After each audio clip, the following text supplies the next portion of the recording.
सबसे पहले आप सभी मीडिया के साथियों का हम लोग धन्यवाद करते हैं, स्वागत भी करते हैं।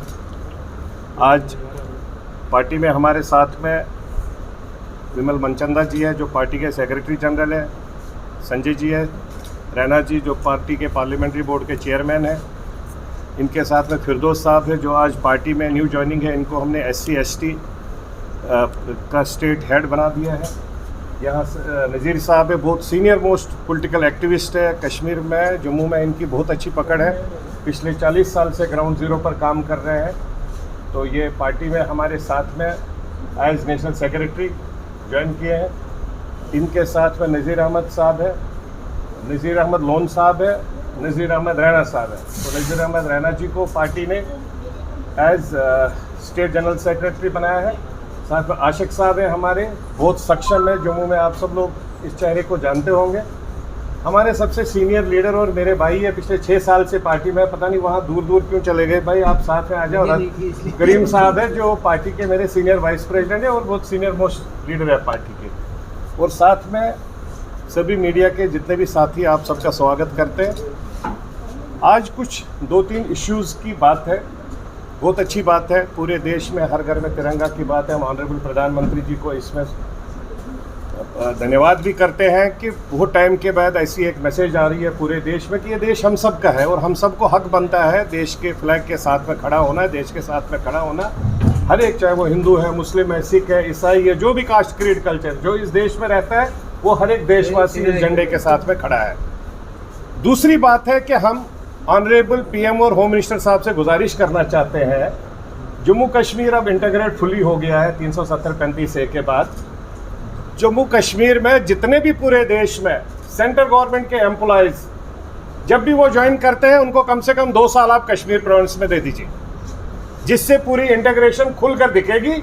और उस इंटीग्रेशन के साथ में जो हमारे कश्मीरी पंडित भाई वहाँ पर है, वहाँ से आज उठ के आए, आप सब मीडिया के माध्यम से जो देखते हैं, रिलीफ कमिश्नरी ऑफिस में, RC ऑफिस में बैठे हैं हड़ताल पर कि उनकी रिटर्न रिहेबिलिटेशन नहीं, रिलोकेशन होनी चाहिए। तो मैं चाहता हूं कि ऑनरेबल PM को, होम मिनिस्टर साहब को ये गुजारिश करना चाहता हूं, एक पॉलिसी क्रिएट की जाए, जो भी सेंट्रल गवर्नमेंट का एम्प्लॉय उसको कम से कम 2 साल, मिनिमम 2 साल कश्मीर प्रोविंस में देना चाहिए, जिससे एक इंटीग्रेट जो हुआ है 370-35A के बाद, वो एक मैसेज फुली जाएगी और कॉन्फिडेंस बिल्डिंग मेजर पूरा जम्मू कश्मीर के लोगों को भी लगेगा कि नहीं, ये देश हमारा है, हमारा परिवार है, हम इस देश के साथ में जुड़े हैं। क्योंकि देश के डिफरेंट एम्प्लॉयज़ भी जब यहाँ पर काम करने के लिए आएंगे, अपना कामकाज करके अपना कल्चर, अपना जो एथिक्स है, उस सब को आपस में शेयर होल्डिंग में लाएंगे।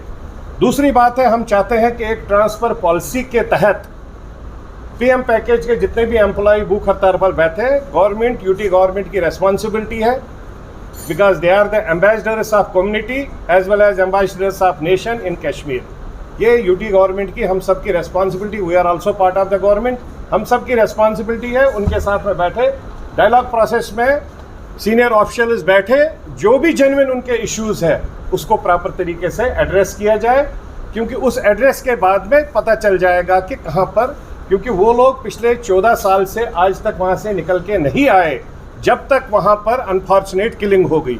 जब किलिंग हो गई, और किलिंग अगर बाहर होती, सड़क पर होती, तो हम कह सकते थे कि भाई किलिंग इसलिए हो गई है, शायद किसी गलती से निकला है, किसी को बिना पूछे निकला। किलिंग हो गई ऑफिस के अंदर में।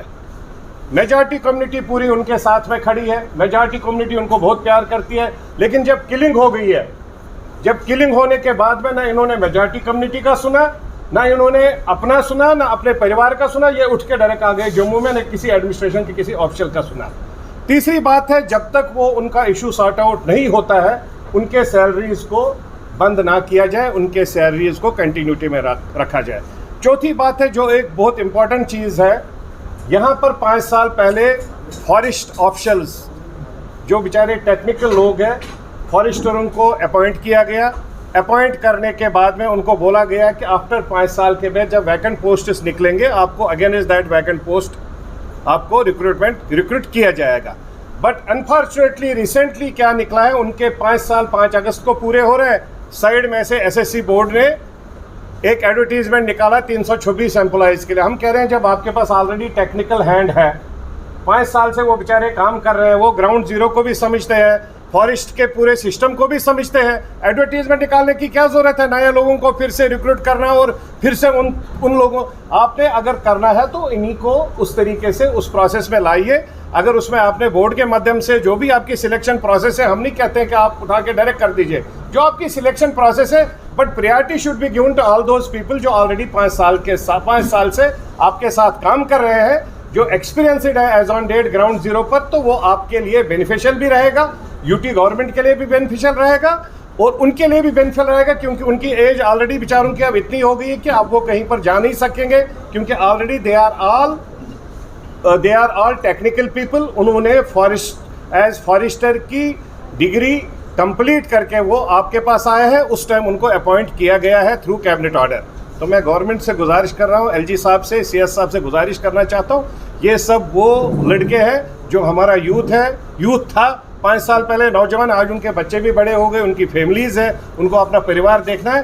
तो इस पर ह्यूमैनिटेरियन ग्राउंड अपनी जगह है। एक पॉलिसी मैटर के तहत रिक्रूटमेंट प्रोसेस को बंद करके इनको एक प्रोसेस में लाया जाए, whether it is through SSC या क्या, इनके साथ में इंटरव्यूज़ किया जाए, उसमें इनको क्लियर किया जाए, जो उसमें साफ सुथरे, ऑनेस्ट, ईमानदारी, डिग्निटी और ऑनर के साथ जिन लोगों ने अभी तक 5 साल में काम किया है, उनको उस जगह में अपॉइंट किया जाए, जिससे उन बेचारों का रोज़गार कंटिन्यूटी में आ जाएगा।